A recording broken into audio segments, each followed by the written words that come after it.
से भी गहरा अपना बाबा के संग प्यार, सागर से भी गहरा अपना बाबा के संग प्यार। ओम शांति। सबसे पहले तो आज ब्राह्मण परिवार के लिए अथवा ईश्वरी परिवार के लिए सबसे श्रेष्ठ दिन 18 जनवरी, भिन्न भिन्न नाम से बाबा ने 18 जनवरी को संबोधित किया। कभी का संपन्नता दिवस, संपूर्णता दिवस। हम सभी जानते हैं कि आज का दिन सारे ईश्वरी परिवार को बहुत बहुत प्रेरणा देने वाला दिन है। हम सब के लिए ईश्वरी जीवन के पुरुषार्थ का जो संपूर्ण लक्ष्य है, बाप समान बनना, तो आज का दिन हमें कदम कदम पे स्मृति दिलाता है बाप समान स्थिति क्या है। अमृत वेले से लेकर रात तक आज का दिन हर एक बाबा के बच्चे के लिए बाबा के साथ के सर्व संबंधों की स्मृति दिलाते हुए, न सिर्फ स्मृति बल्कि उसका अनुभव कराता रहता है।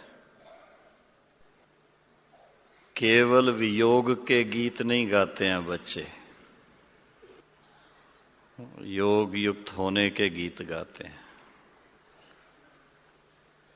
अभी जो गीत आपने सुना, मैं ऊपर जा रहा था, जब भी मधुबन हो के आया हूँ, तो रास्ते में हमारे शिव कुमार भाई ने गीत सुनाया। ये मुझे बहुत अच्छा लगा। मैंने कहा ये गीत तो सभी भाई बहनों के क्लास में होना चाहिए। और वो फिर आप सबने सुना, अवश्य ही उससे और बाबा की समीपता का अनुभव किया होगा, क्योंकि बाबा है ही प्यार का सागर। गीत में है बच्चों का प्यार है सागर समान है, लेकिन बच्चों ने बाबा को रिटर्न दिया, रिस्पेक्ट दी, क्योंकि पहले बाबा ने हम बच्चों को इतना प्यार दिया, ऐसा योग्य बनाया जो हम बाप को पहचान सके। आज के दिन कह लो या इन दिनों में लाखों भक्त क्या कर रहे हैं?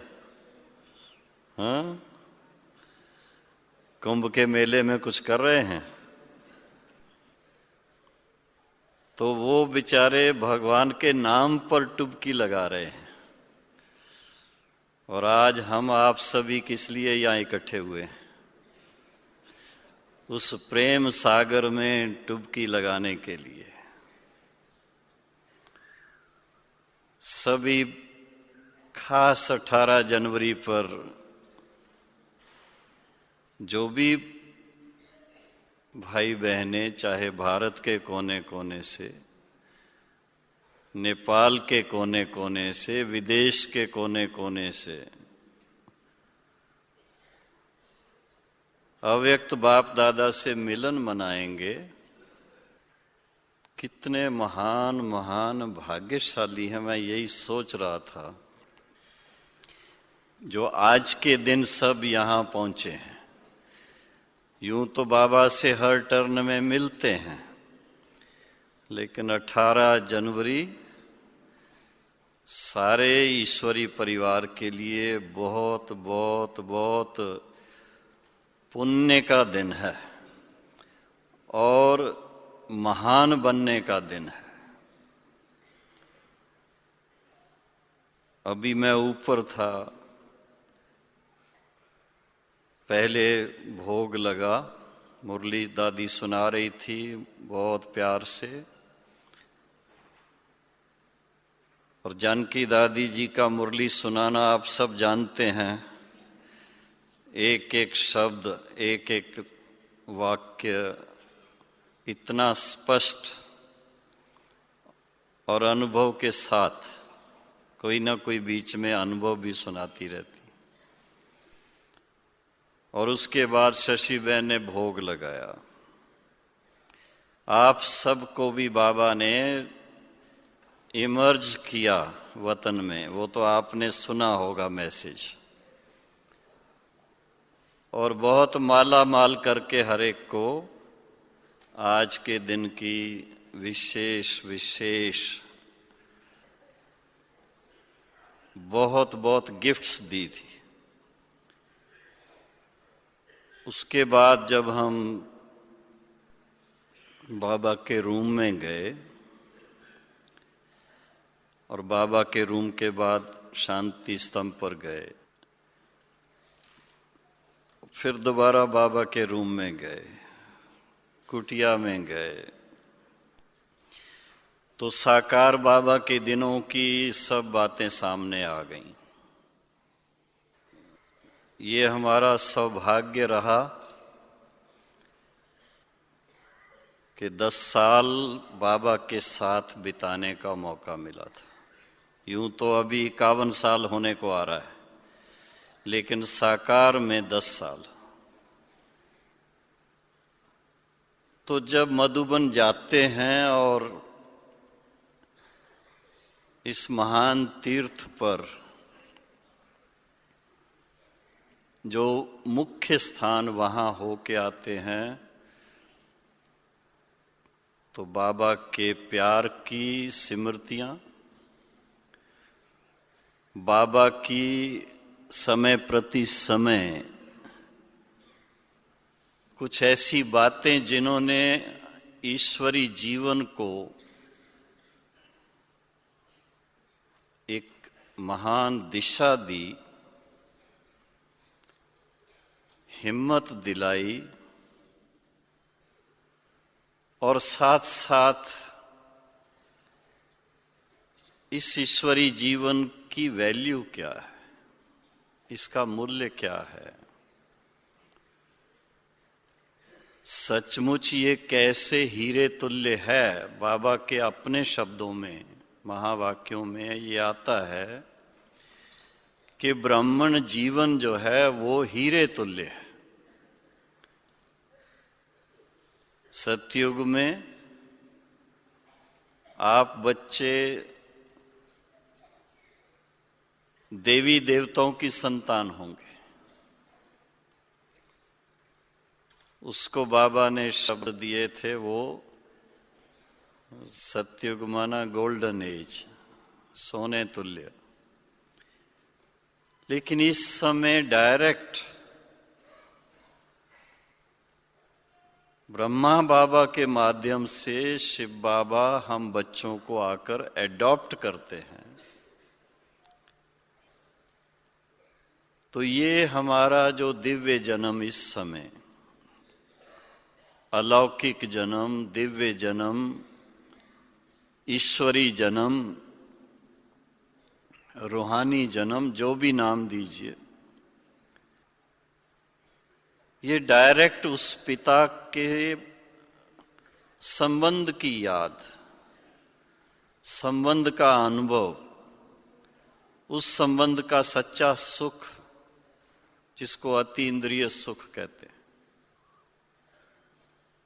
और वो जो बाबा के संग में प्रैक्टिकल में अनुभव किया, उसकी सारी पिक्चर सामने आ जाती है। कदम कदम पर बाबा ने बहुत रमणीक ढंग से भी, बहुत प्यार से और कभी कभी स्ट्रिक्ट टीचर के रूप में भी शिक्षाएं दी। बाप के रूप में प्यार दिया, असीम प्यार। ऐसा प्यार कोई भी साकारी बाप नहीं दे सकता, साकारी मां नहीं दे सकती। वो माता पिता का प्यार वो अनुभव कराता कि जो बाबा कहते हैं, आप जो हो, जैसे हो, मेरे हो, वो अनुभूति बाबा ने कराई। उसके साथ साथ बाबा ने हमें अपने सोमान में स्थित किया, जो भक्ति मार्ग में बिल्कुल मान को मिट्टी में मिला दिया था। हम किसकी संतान हैं? अनादि और अविनाशी संतान हैं, लेकिन भूल गए। बाबा ने बहुत प्यार से स्मृति दिलाई, आप आत्माएं मेरे बच्चे हो, भक्त नहीं हो। और साकार के द्वारा उसका प्रैक्टिकल प्रूफ दिया। आमतौर पे जब कभी किसी महान आत्मा से मिलते हैं तो क्या करते हैं? चरण स्पर्श करते हैं, नमन बंदन करते हैं, हाथ जोड़ते हैं। बाबा ने कहा, शिव बाबा ने कहा, हाँ, ब्रह्मा बाबा के द्वारा, मेरे तो पांव ही नहीं हैं, किसके पांव पड़ोगे आप? और आप बच्चे तो मेरे सिर के ताज हो, मेरे नैनों के नूर हो। बल्कि अपने साकार के द्वारा बाबा ने हम बच्चों को अपने गले का हार बना दिया। इसलिए जब पत्र भी लिखते थे तो ऐसे शब्द यूज करते थे, बाप दादा के नैनों के नूरे रतन। हम बच्चों को पहले बाबा ने अपने नैनों में बसा दिया, इतने समीप, गले से लगाया और हिम्मत दिलाई कि आप सर्वशक्तिवान पिता की संतान हो, कमजोर नहीं हो। जो कोई कमजोरियां हैं वो इस स्मृति से दूर हो जाती। और उसके साथ साथ साकार ने हम बच्चों को प्रैक्टिकल एक्टिविटी से सिखाया कि हम सब आत्माओं का सचमुच परम प्रिय शब्द हैं जो और किसी के लिए यूज नहीं होते हैं। वो कैसे परम प्रिय है? सबसे श्रेष्ठ ज्ञान रत्नों का जो हमें श्रृंगार करते हैं। कोई भी पिता रोज रोज बैठ के बच्चे का श्रृंगार नहीं करते। कोई भी माँ बच्चों का रोज रोज श्रृंगार नहीं करती हैं। जब थोड़े बच्चे बड़े हो जाते तो कहते अभी तुम बड़े हो गए, खुद ही अपने आप को संभालो। लेकिन बाप दादा साकार के द्वारा भी और आज अव्यक्त रूप से भी इतने वर्षों से हम आत्माओं बच्चों का श्रृंगार कर रहे हैं। और जब तक हम संपूर्ण संपन्न नहीं बने तब तक करते रहेंगे। ऐसा बाप ऐसी मां कोई देखी? और वो साकार बाबा के द्वारा, क्योंकि आज का दिन विशेष सारे ईश्वरी परिवार के लिए बाप दादा की याद दिलाने वाला विशेष दिन है। यूं तो हर दिन है, लेकिन ये दिन खास। और हम सब जब अभी बाबा की कुटिया में थे, मुख्य भाई बहनें, हमारे साथ में दादी गुलजार जी भी वहां थे, जो आप सब जानते ही हैं। बाप दादा का विशेष पार्ट उनके द्वारा हम बच्चों से मिलन मनाने का, मुरली सुनाने का और वो अनुभव कराने का कि मैं आज भी आप बच्चों के साथ में हूं। तो जब झोंपड़ी में हम सब बाबा के चित्र के सामने बैठे थे, बाबा का वो पत्र पढ़ के सुना रहे थे, उसके बाद दादी ने खास बाबा का संदेश 2 लाइन में, 1 लाइन में ही सुनाया कि बाबा ने कहा है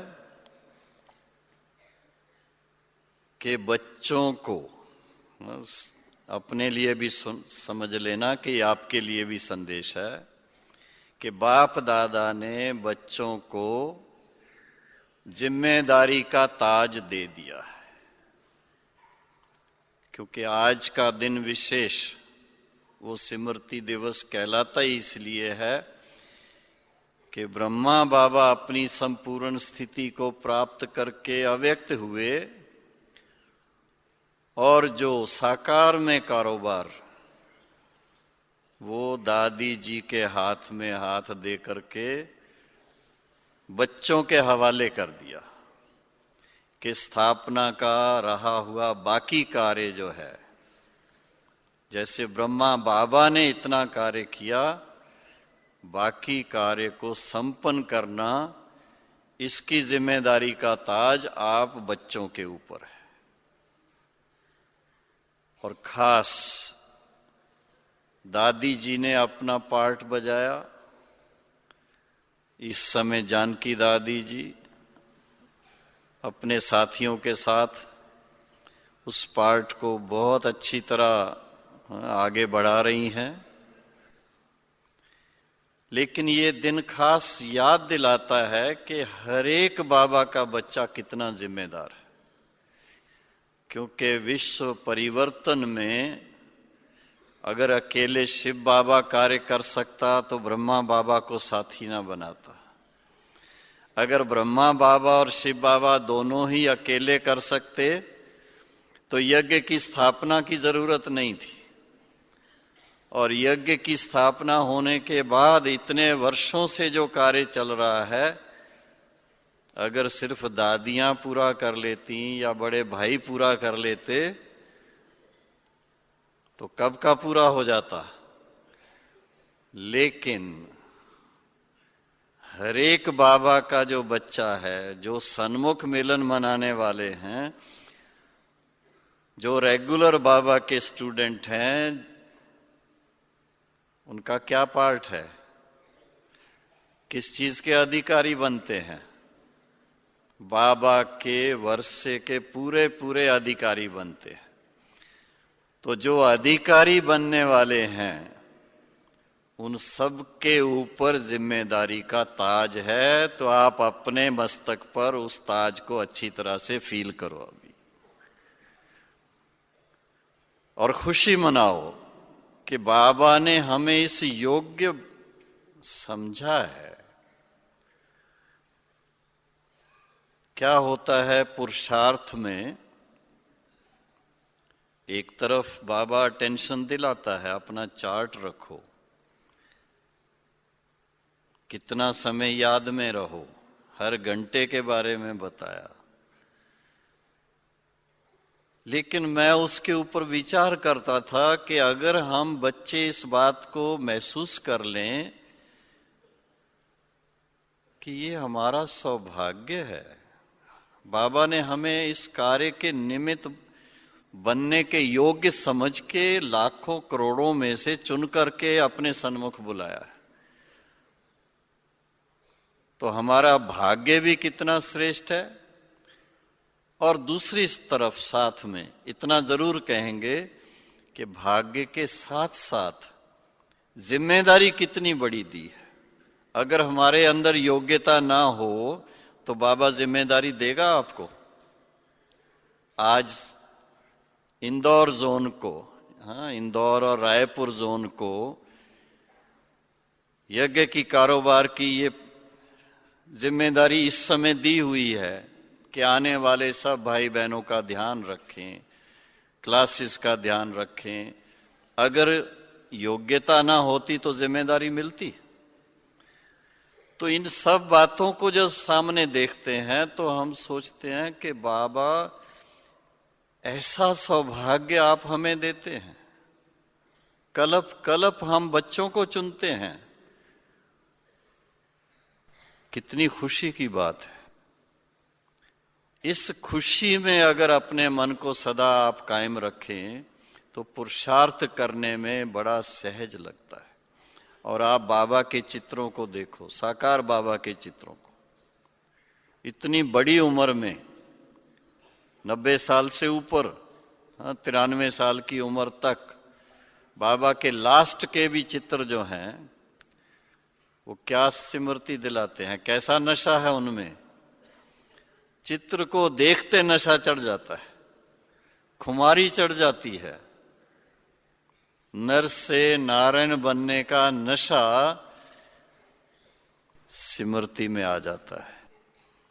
तो आज का दिन विशेष हम सब आत्माओं को फिर यही याद दिलाता है कि एक तरफ अपने भाग्य की खूब अपने दिल में खुशी होनी चाहिए कि बाबा ने कितने लोगों के बीच में से चुना है हमें, 600 करोड़ में से। 600 करोड़ छोटी बात नहीं है। 600 करोड़ में से 10 लाख भाई बहने हैं। परसेंटेज वाइज कितने हुए? लेकिन बाबा ने बहुत बहुत सुंदर शब्दों में कहा है, मेरा एक एक बच्चा आज के जो भी बड़े हैं उन सब से महान है। तो अपनी महानता को स्मृति में लाके खूब अपने दिल में बाबा को थैंक्स दीजिए। 3 मिनट साइलेंस करिए, फिर मैं आगे कंटिन्यू करूंगा। ओम शांति। तो साकार बाबा के दिनों की बातों को सामने लाते हैं तो बाबा की कुछ बातें जो मेरे सामने आती, जो मैंने शुरू भी की थोड़ी सी, दुनिया के संत महात्माओं में और साकार बाबा में अंतर क्या। बाबा हमेशा बहुत स्पष्ट इस चीज का वर्णन करते रहे, ये यज्ञ शिव बाबा का है, उसकी जिम्मेदारी है। दूसरा, ये बाबा ब्रह्मा बाबा कोई गुरु नहीं है। तीसरा, हम बच्चों को हमेशा इशारे में यही कहा, अभी ज्ञानी तू आत्मा बनना है, भक्त नहीं। हाँ, क्या फर्क होता है? बाबा के सामने आते, जो दृष्टि से बाबा से मुलाकात करते, बाबा समझ लेता था इसने ठीक ज्ञान समझा है। और जो हाथ जोड़ते,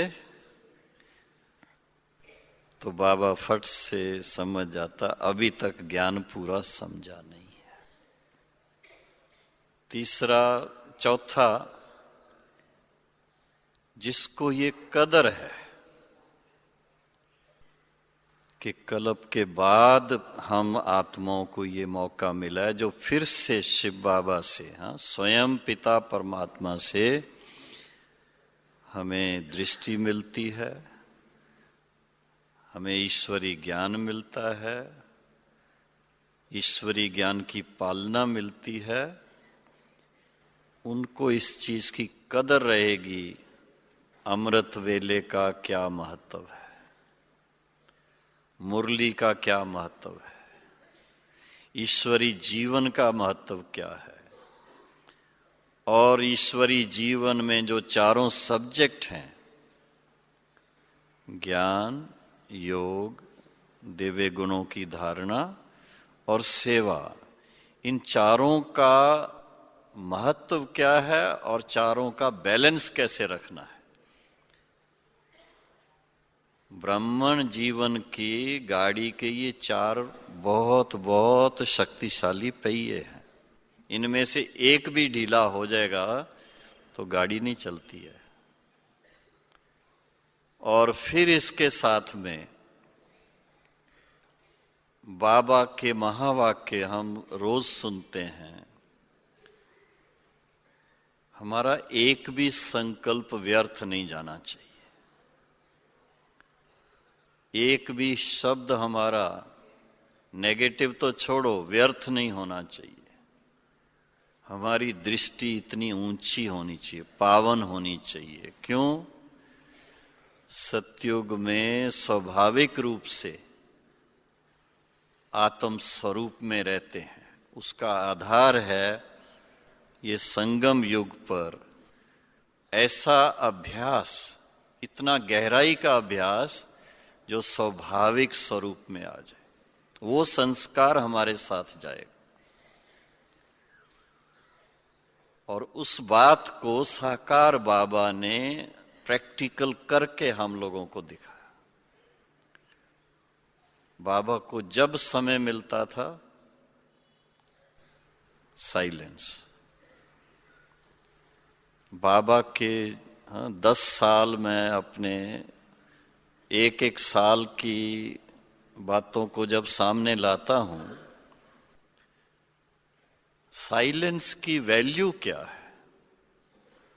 शब्दों में ज्यादा आने से कितना समय व्यर्थ चला जाता, कितनी एनर्जी व्यर्थ चली जाती। और उसकी भेंट में जितना साइलेंस में रहते हैं, उतनी शिव बाबा की समीपता कितनी रहती है।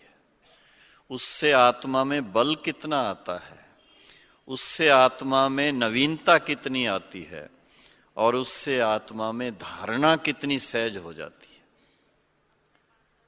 और जैसे बाबा का लक्ष्य था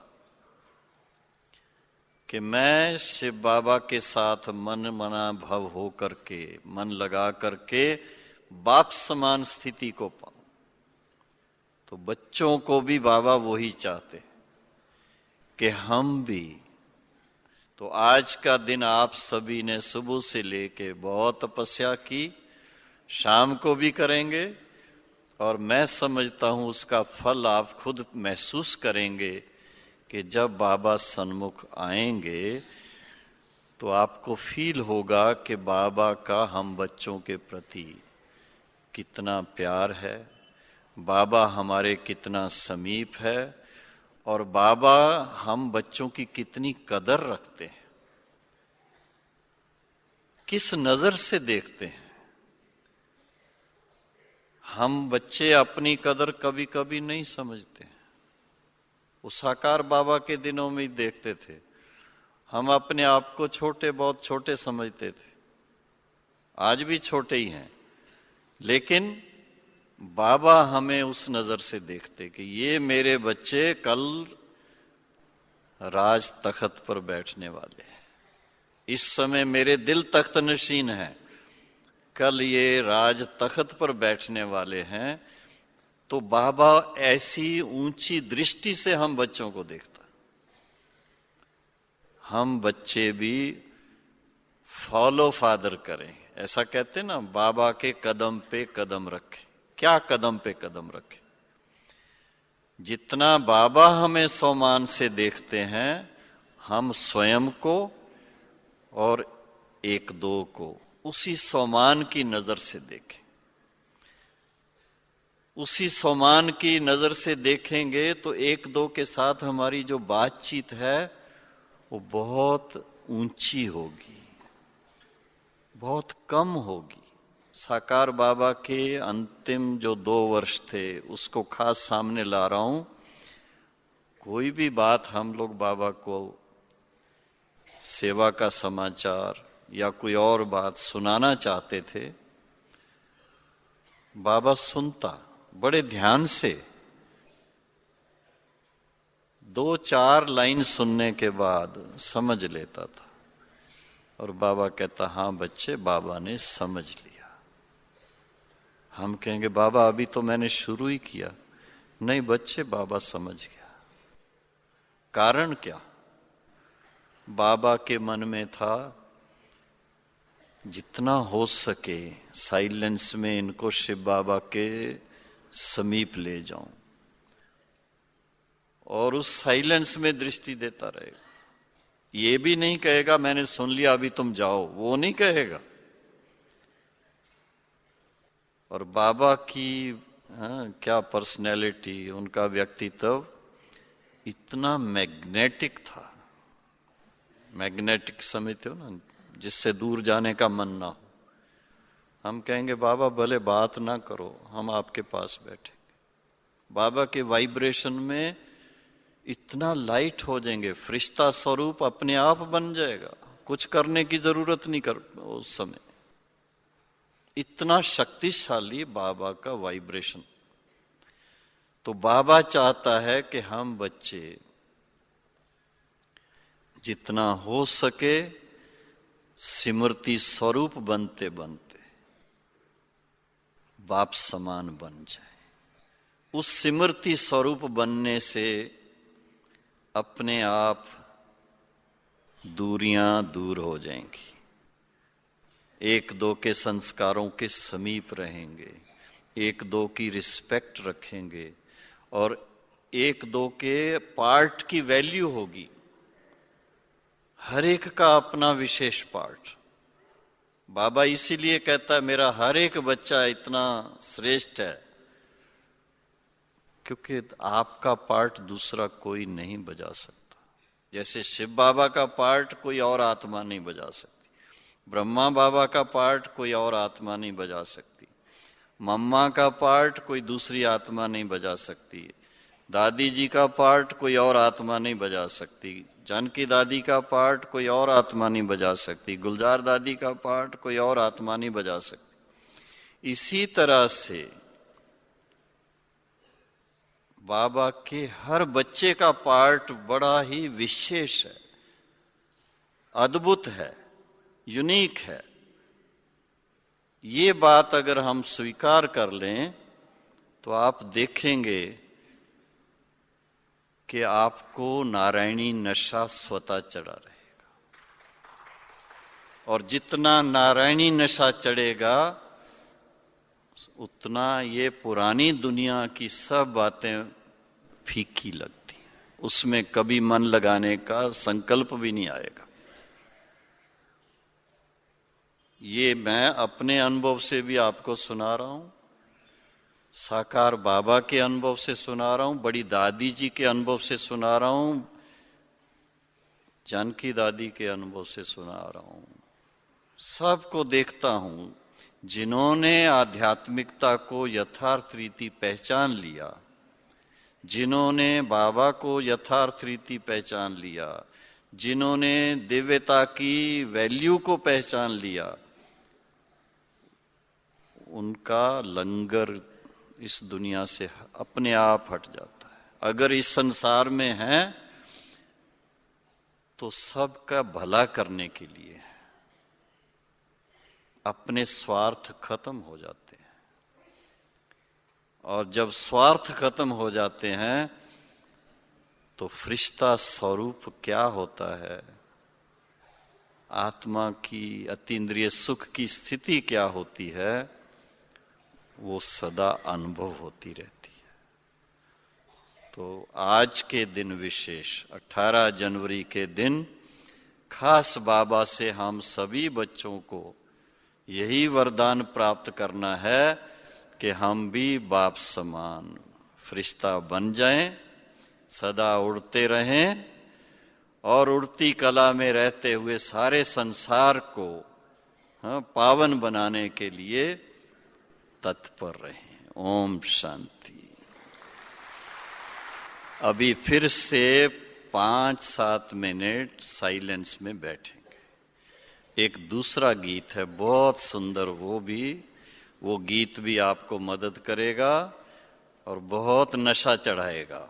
और आज का दिन है ही साइलेंस में रह करके बाबा के याद का नशा रखने का।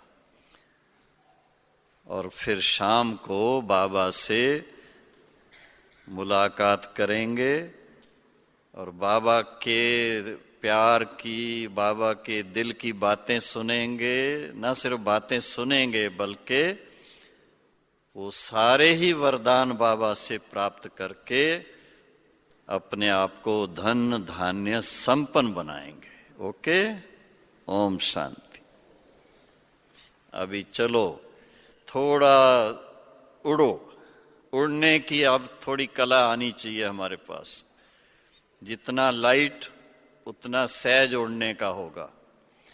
तो हैं ही हम आत्माएं लाइट स्वरूप, और बाबा मिलन के दिन तो और कोई बात ही बुद्धि में नहीं है। इसलिए डबल लाइट होकर के लाइट की दुनिया में चलो और फरिश्ताओं की दुनिया में, फरिश्ते जहां हैं वहां बाबा के साथ स्वयं को भी फरिश्ता स्वरूप में सन्मुख अनुभव करो।